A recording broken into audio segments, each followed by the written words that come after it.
Revelation. We mentioned on Wednesday evening. On Wednesday, we finished up our study in the book of Revelation.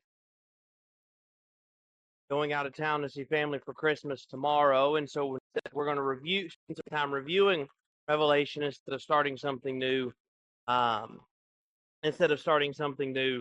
This morning, I gave a number of questions out on Wednesday. If you haven't got those, I think there's still some on the back table if you want them.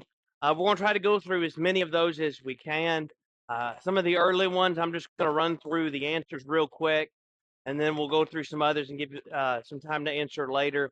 But that way we can cover as much as we can by way of review here this morning before we get ready to start something new here in a couple of weeks.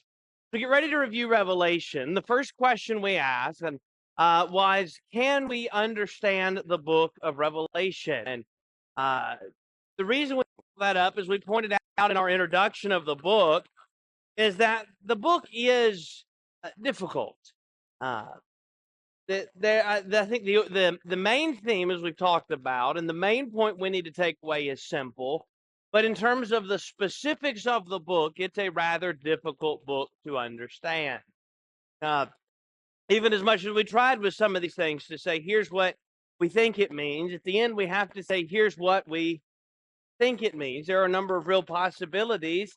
And at the end, when it comes to our interpretation of this book, as long as it doesn't violate other biblical principles, as long as it fits with what the Bible has to say in other passages, there are a number of realistic possibilities. We'll get to this in a second, but some take an early date, some take a late date. Even among those, you've got some think this beast represents this part of Rome, and those that take the late date, somebody thinks it represents something else. There are just some varying interpretations, but all are coming out at the same place. So there are difficulties, and because of that, it's easy to grow frustrated and give up in studying the book. Though at the beginning of our study, we can understand the book.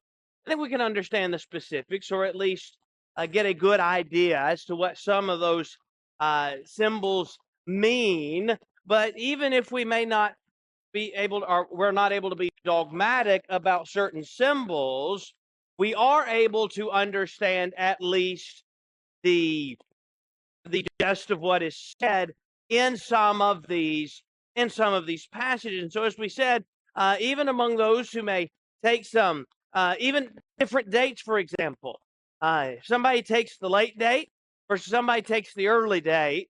The message, as we pointed out from the beginning, this book is about that the Lamb is going to be victorious and God is on his throne.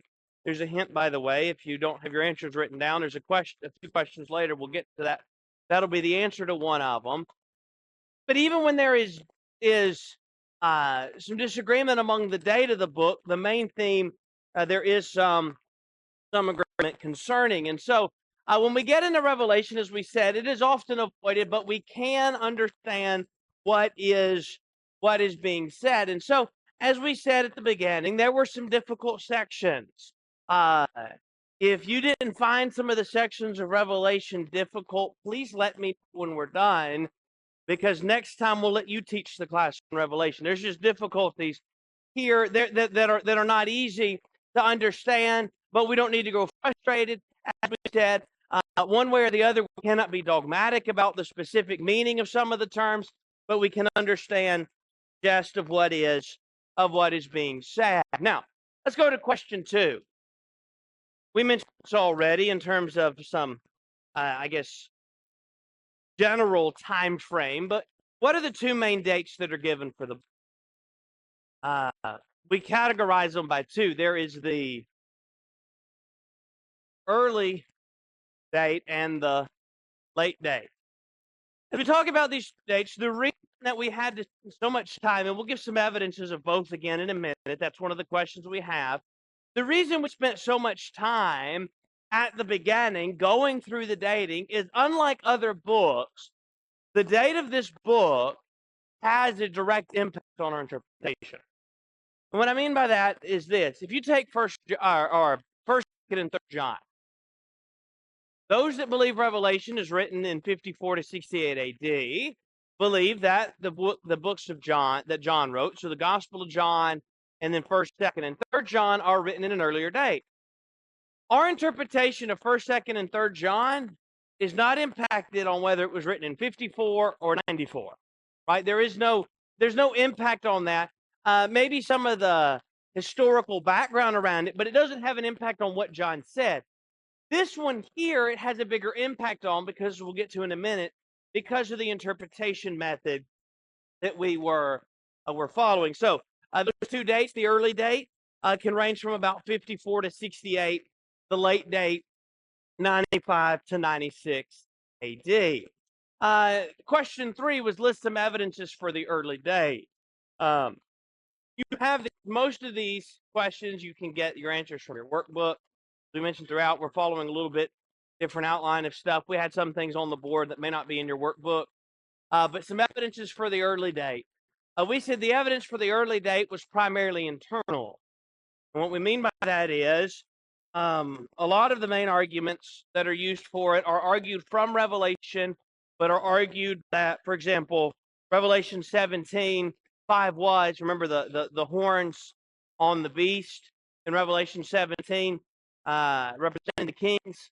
5 were, 1 is yet to come. And so if you count Nero, the 6th emperor, and so it must represent Nero. Well, yeah, this more in a minute. The book was written in what kind of language? Symbolic. So I remember 7's perfection, 6 is short of perfection, 1 short of perfection. I think it just represents that this is not the final emperor. There's more to come as his persecution continues. But even aside from that, there's some disagreement, by the way, as to whether Nero even is the 6th, because do you count? Some don't count certain Caesars, some count them, and so there is debate as to what emperors actually count in the history of the empire. It's argued that John was told to measure the temple in chapter 11, and so it must be before 70 when the temple is standing. And then the number 666, if you take through the translating it over to Hebrew and how the phonetic alphabet, or how the alphabet would work in certain numbers, that Nero's name, Neron, spelled correctly, would be 666. The arguments for the late date, there's both external and internal evidence. Irenaeus, who was a pupil of Polycarp, believed it was written during Domitian's reign. Eusebius, who quoted Tertullian concerning Domitian's practice of expelling his enemies. Some people that lived shortly after the reign of Domitian, within the next 50 to 100 years, attributed it to being late date. Irenaeus was a pupil of Polycarp. Polycarp was from Smyrna. Polycarp would have been in Smyrna probably in around his mid-20s at the time that it was written, if indeed it was written in the 90s AD. If it was written before then it was written before Polycarp was born. Some of the internal evidence, why write about the destruction of Jerusalem to the churches in Asia Minor? As we mentioned in our study, not that they wouldn't care for those in Jerusalem, they would love and care for those in Jerusalem, but the Jerusalem being destroyed wouldn't have a direct impact on those in Asia Minor. The Jews did not have the authority to banish John to Patmos, and yet he is banished there. That's not chapter 7, that's chapter 1. He's banished to Patmos. It's unlikely the 7 churches of Asia changed this drastic in a decade. Again, that's somewhat of conjecture as to arguing that. But you take some of the churches that Paul wrote to Ephesus in about 62, we're looking at a church that's very different than what Paul wrote to within a short time frame at the early date to be true.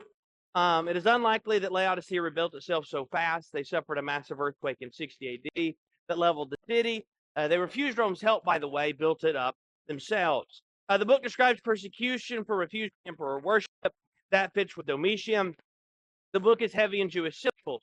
If the enemy was Jewish, then they could understand the symbols. Being that the enemies were not Jewish, they were Roman, then it would be harder to understand those symbols.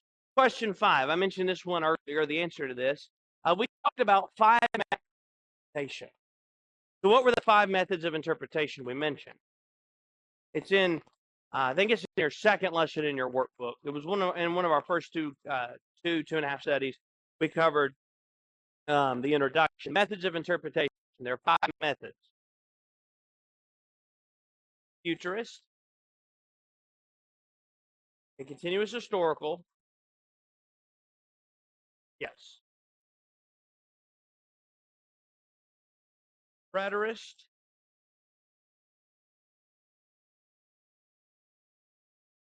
So when you take those interpretations there, obviously each having to do with a little bit different interpretation of exactly what the book is saying. So when you take each of these methods of interpretation, the futurist says it's dealing with events at the end of the world. Continuous historical, it's basically a forecast of the church from John's day to the this is going to the time John's writing to the end of time. The continuous historical, or the philosophy of history, looks upon the book as containing a discussion of the forces which underlie events, but not a discussion of the events themselves. So we mentioned, for example, the enemies, the beast, chapter 13, they're really just agents or puppets of who? Chapter 12, the dragon or Satan. The philosophy of history interpretation basically says it's really just discussing Satan being behind that, but not specific events in mind. The preterist interpretation sees the book as being for the people of John's day and largely fulfilled in that period and finds no message for us today. The historical background interpretation sees it that it was written for the people of John's day, like the preterist approach does. It was largely fulfilled in that period, but there is application that is made for us today. That's the difference in the preterist historical background. We follow the historical background interpretation. Question 6, what's the message of Revelation and what is the key verse that states the message? Christ is victorious. The key verse is chapter 17, verse 14. So the message is Christ, is victory in Christ or the Lamb, and the key verse again is 17:14. These will make war with the Lamb, and the Lamb will overcome them. For Lord of Lords and King of Kings, those who are with him are called, chosen, and faithful. As we said, as long as we keep that in mind, we've gotten the main message of the book. That, along with the fact that God is on his throne and in control. Question number 7, what outline did we follow with the book? That is, what outline did I show every time we began? 2 points. There's the conflict on earth, 1 through 11, and the conflict between who in 12 to 22? The Lamb and the dragon, or Satan, 12 through 22. Our 6 rules for studying the book. I'll just go through these real quick for time's sake. Remember, it was written to encourage the people of John's day, that it was heavily symbolic. It used Old Testament terminology heavily, that we don't need to press the details of the symbolism to interpret the book in light of clear biblical passages and to visualize or picture the visions in our mind. So as we mentioned about each of those, it was written to encourage the people of John's day. So while we may not know the specifics of something, as long as we get the main, or the point being made, the main week, then we are benefited from that because we're not facing the Roman persecution, but there are lessons in it that we can learn. Question number 9. What 3 important terms for studying the book occur in verse 3? Here's verses 1 to 3. The revelation of Jesus Christ, which God gave him to show the servants things which must shortly take place, and he signified it by his angel to his servant John, who bore witness to the word of God and to the testimony of Jesus Christ, to all things that he saw. Blessed is he who reads and those who hear the words of this prophecy and keep the things which are written in it, for the time is near. There are 3 terms in here that help us in our interpretation of the book. 2 of them occur in verse 1. What's the first one? Things which will shortly take place. We mentioned this again on Wednesday because the book ends there. The events under consideration. The end of time is mentioned at the end of the book, but the events through most of the book, the 4 through half of 20, before we get to the judgment scene, are things that are shortly going to take place. The second one in verse 1 is what? We mention this one almost every class. That it is written in what kind of language? Symbolic. He sent and he signified it. It's symbolic language. It's done in signs, not literal.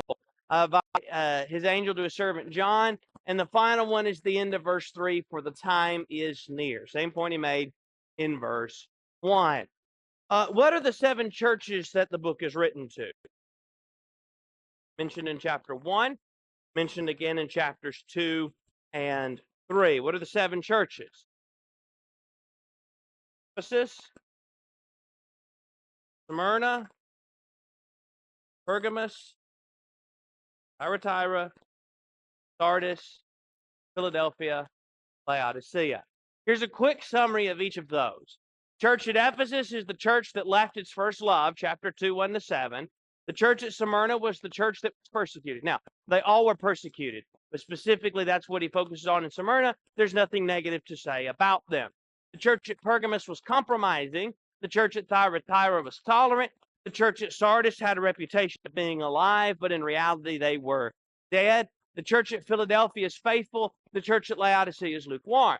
By the way, as we go back through these and mention them again, Smyrna, chapter 2, 8 through 11, Philadelphia, 3, 7 to 13, there's nothing negative said about.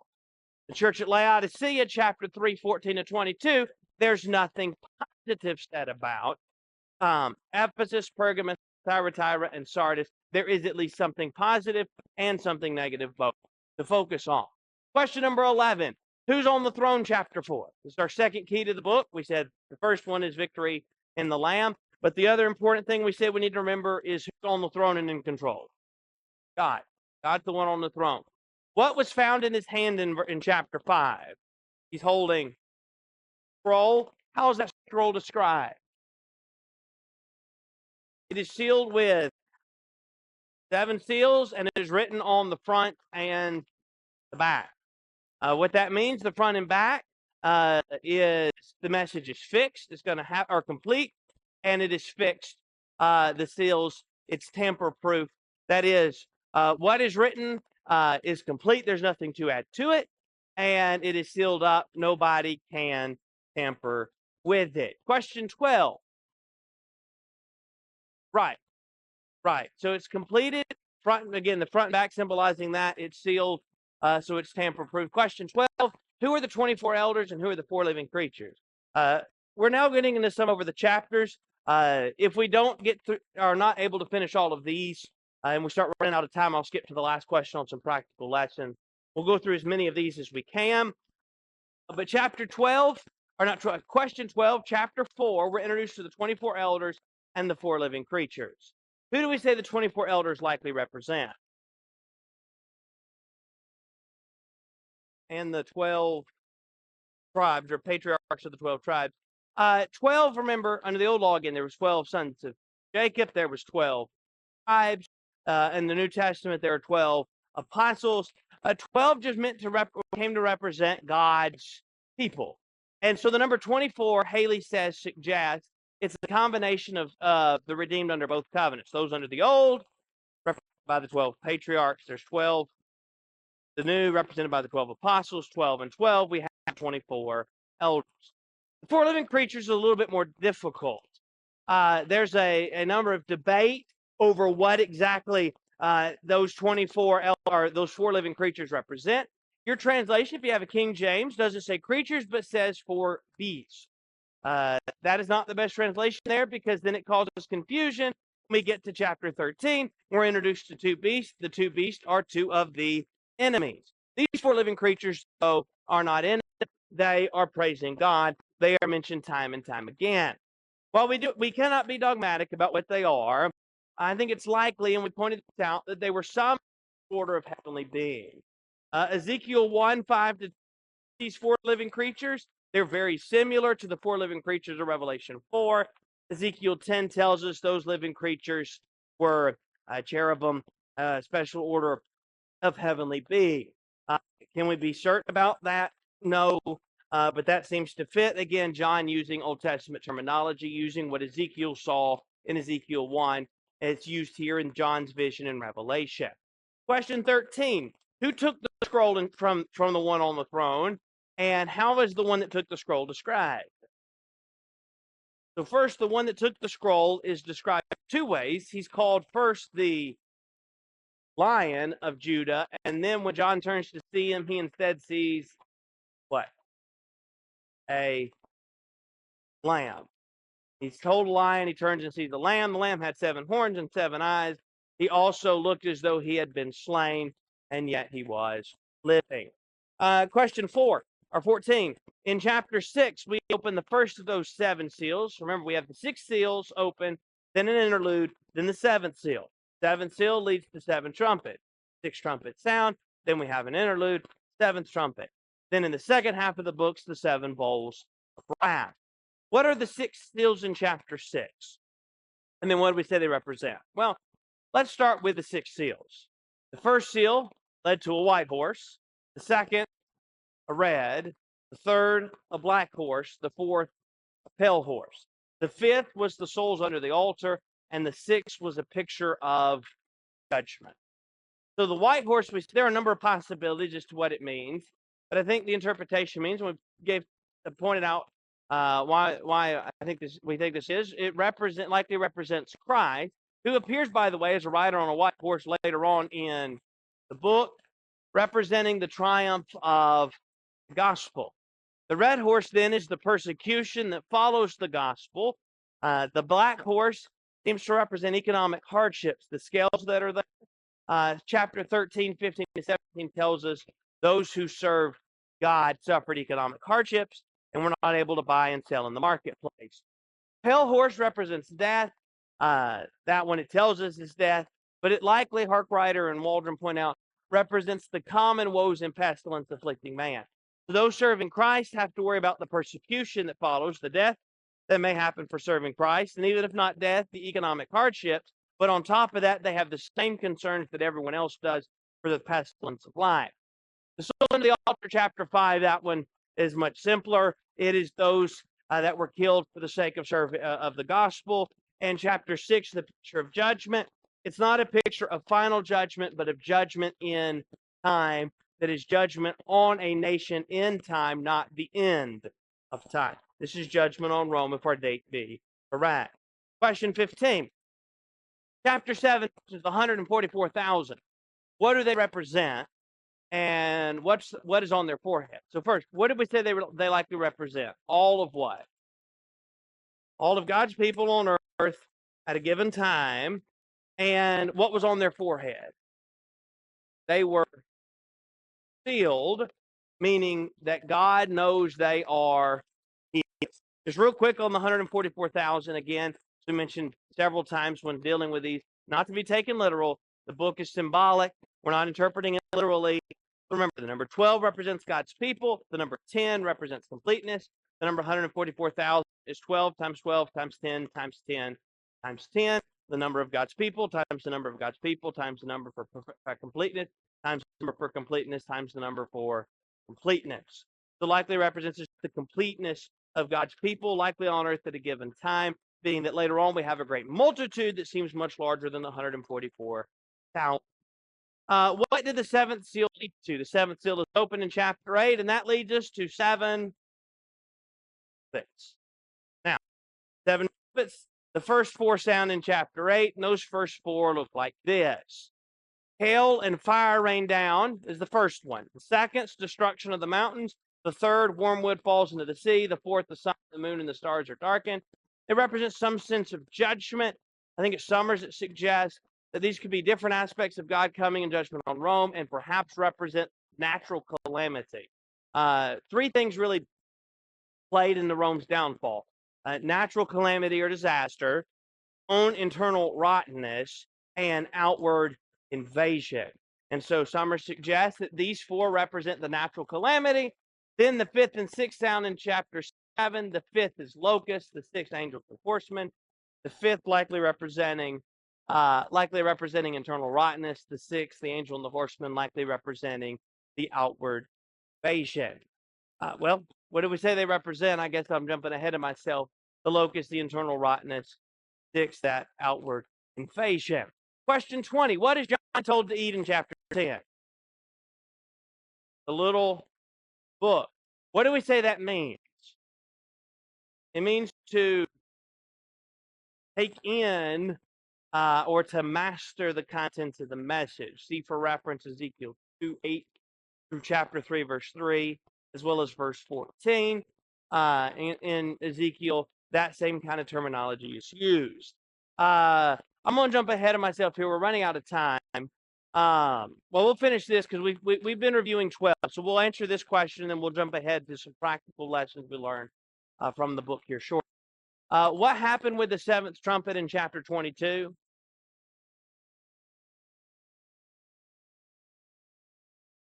What happened with the seventh trumpet? God is praised, for he is victorious.